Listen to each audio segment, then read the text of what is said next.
حضرت اویس کرنی رحمۃ اللہ علیہ اونٹوں کو چرایا کرتے اور اس سے جو پیسہ ملتا وہ پورا پیسہ اپنی ماں کی خدمت میں لگایا کرتے اور خود کھجور کی گٹھلیوں کا پاؤڈر پھینکتے اور اس پر پانی پی لیا کرتے۔ کپڑے بھی پابند لگے ہوئے پہنتے اور راتوں کو ہمارے پیارے آقا محمد مصطفیٰ صلی اللہ علیہ وسلم کی زیارت کرنے کے لیے رویا کرتے۔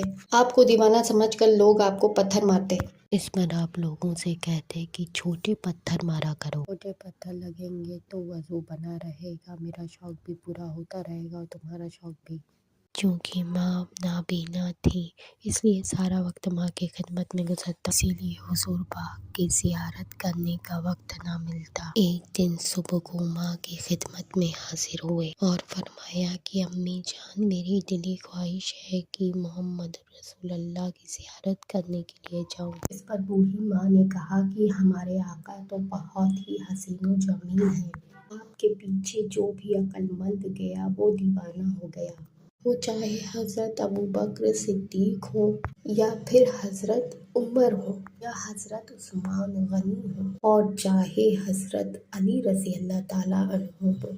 آپ کے یہاں تو ہزاروں دیوانے ہیں لیکن میری خدمت کرنے کے لیے تو صرف تو ہی ہے، تو پہلے سے ہی دیوانہ ہے، تو وہاں جائے گا تو واپس نہیں آ پائے گا، اس لیے میں وہاں تجھے جانے کی ہرگز اجازت نہیں دے سکتی۔ حضرت اویس رضی اللہ تعالیٰ عنہ اسی انداز میں اپنی روٹی ماں کو 3 دن تک مناتے رہے۔ چوتھے دن جب حضرت اویس اپنی ماں کو منانے کے لیے پہنچے، ماں پہلے سے ہی ذہنی طور پر تیار بیٹھی تھی۔ ماں نے کہا کہ اگر تم حضور پاک کی زیارت کرنے کے لیے جانا چاہتے ہو تو جاؤ، لیکن میری بھی ایک شرط ہے، میں تمہیں 4 پہر یعنی 24 گھنٹے کا وقت دیتی ہوں، یعنی ترنت جانا ہے اور ترنت واپس آنا ہے، اور اگر تم پلٹ کر واپس نہ آئے تو میں تمہیں ہرگز معاف نہ کروں گی۔ یہ سن کر آپ خوشی سے جھوم اٹھے۔ آپ نے فرمایا کہ امی جان، میں 8 پہر میں واپس آ جاؤں گا۔ محبوب کی یاد میں دھیرے دھیرے چلتے، لیکن جب ماں کی یاد آتی تو دوڑ کر اپنی منزل کی طرف بڑھتے۔